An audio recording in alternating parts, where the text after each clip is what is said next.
Hello and welcome back to the Fitness Foundation podcast. Today we're going to be talking through the weekends and how they are potentially limiting your progress or completely screwing your progress. Now, there's a few topics that are going to come out within this broader topic. So I have made a few notes, so if I'm looking down, that is why. I'm still very new to this game, so please bear with me.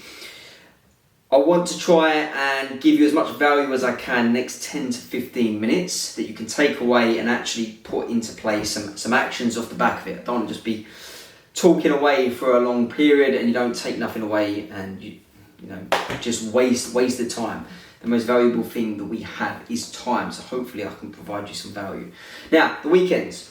We have this quite a lot with clients. We have people that will be flying Monday to Friday, feeling great, come back after the weekend, then there's a little bit of lethargy, potentially the scales are not so happy, and motivation can dip, right? I've been a coach for 12 years now, so very, very common.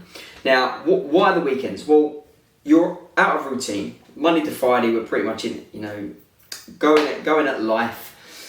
We've got structure, we've got routine. The weekend comes, it's very easy to feel like you need to reward yourself, potentially, if you've had a tough week, or if you are, working the normal, like let's say 9 to 5 or potentially longer. Very easy to get to the weekend and think, got there, reward yourself. Very easily done. And I'm going to swing back to that in a little bit because that's not potentially the problem. We are going to come up with some things to combat that. But first, let's continue why the weekends. We've got that, just change of routine. We've got social pressure.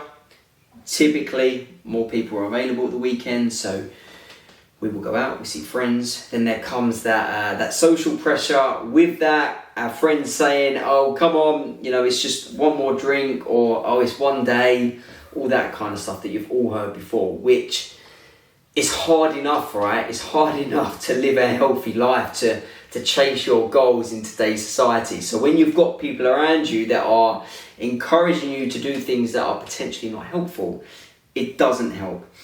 First thing to say there is have the real conversation.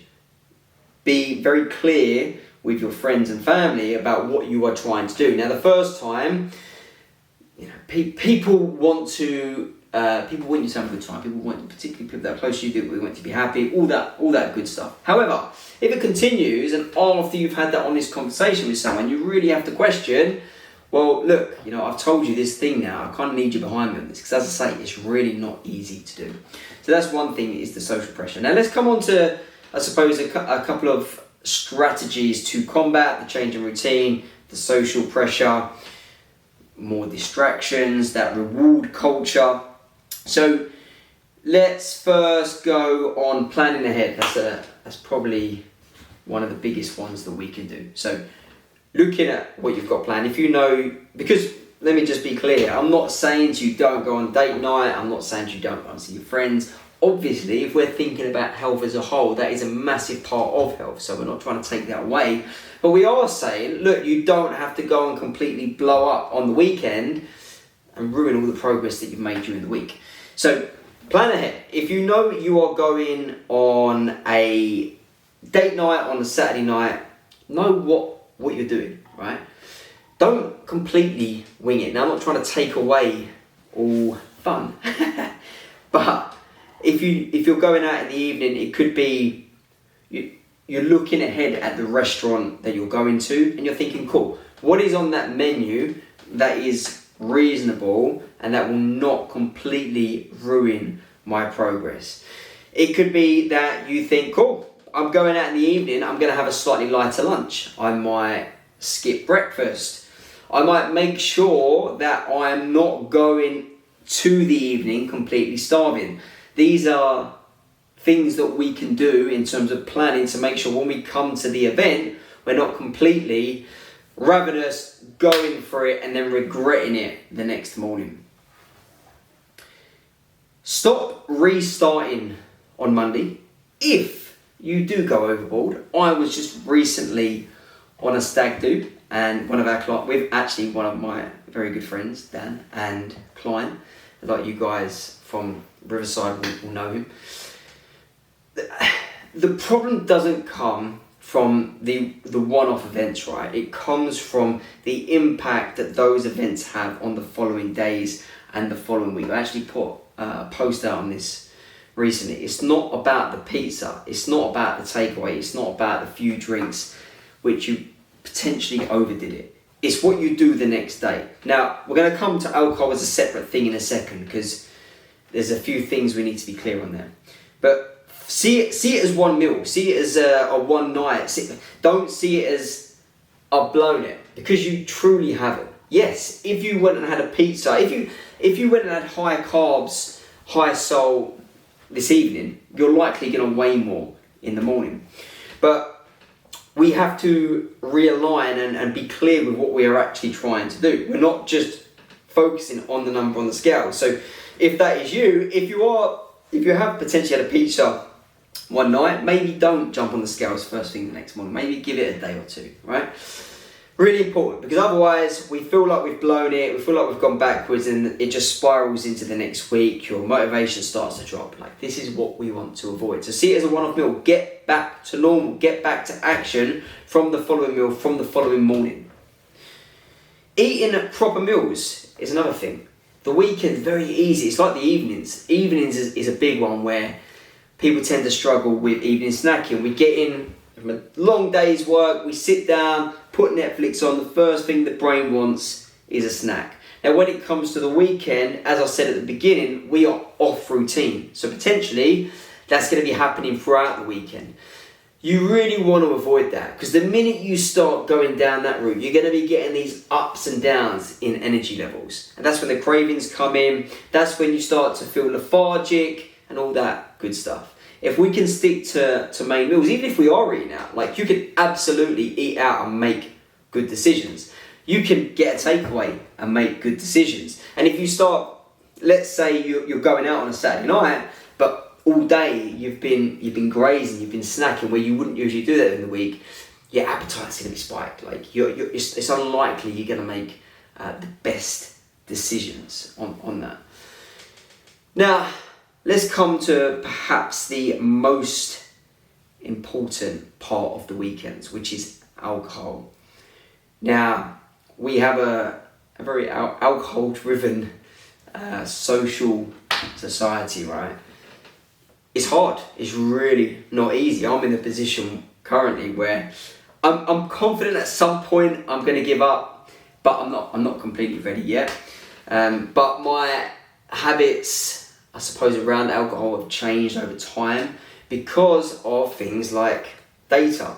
When you start tracking this stuff and you start to become aware of how you feel, it kind of puts you off a little bit. Now, alcohol, we put out a blog this week, so if you are thinking that alcohol is a big one for you, because let's be fair, right? If someone walks through the door at Riverside and they tell me they're having 5-6 pints, maybe more, 8-10 pints every weekend, if we just cut that out, you're likely going to lose weight, because the amount of calories in alcohol, particularly beer, wine, beer is like a couple of hundred calories at least. You have 8 pints over the weekend, you're talking 2,500-3,000 calories. Let's think if you was in a 500 calorie deficit throughout the week, and this is specific to fat loss here.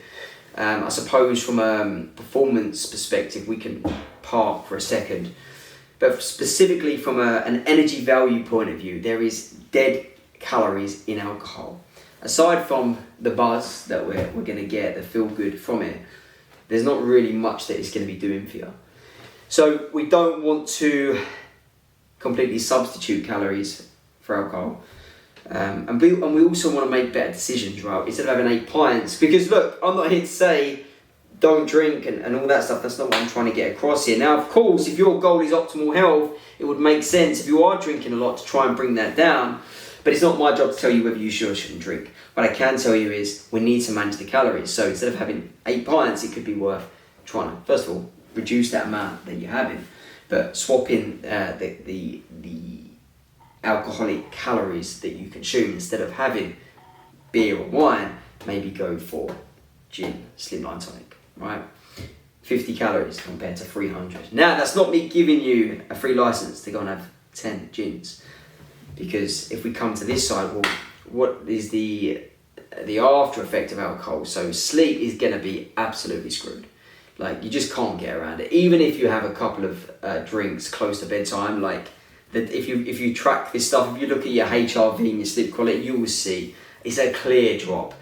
So yeah, really got to make sure it's worth it. If you are going out having a couple of drinks, you really got to make sure that it is worth disrupting that, particularly if you are on a weight loss journey, on a health journey, because it will impact you the next day from sleep quality. Because when you are tired, you're never going to make the best decisions when it comes to food. And also exercise. You're not going to perform as well if you've had a good night's sleep compared to if you had a poor night's sleep.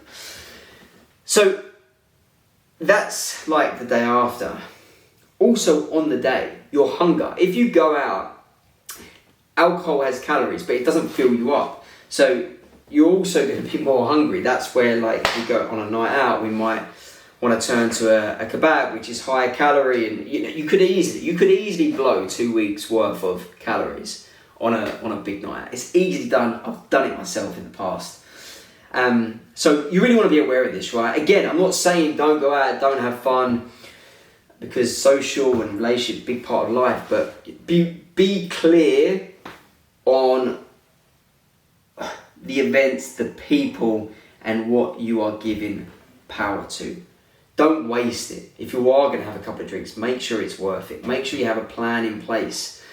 Make sure the next day is organised, right? This stuff really does matter. Because if you wake up the next day and you continue, that hunger's spiked, we're less likely to move. Suddenly, you've wasted 2-3 days, and then you're going through, you're also then experiencing the mood drop. And this doesn't just go for alcohol. This goes for if you've gone crazy the weekend, you've got the big high of the event, of the socialise, of the alcohol, of the fast food, and then you come back to reality Monday. Or how likely is it that you are going to stay fired up and motivated for the week? I think quite unlikely. And I say this from experience. It's taken me years of practice to get to the position now where I'm a bit more strategic with this stuff. Used to do it all the time, feel so good, and then come in Monday and like, okay, you're starting again. It takes till like Wednesday to build that momentum, you know. So look, there's some little pointers for you. I hope that's been useful. To summarise, plan ahead if you are going out. Account for what you're going to be doing. Try and eat real food still. You can go out and eat real food. Put protein, veg on the plate first. If you are going to be having alcohol, plan ahead the next day. Obviously, don't go crazy, and choose wisely when it comes to the event, the people, and the type of alcohol that you're going to be consuming.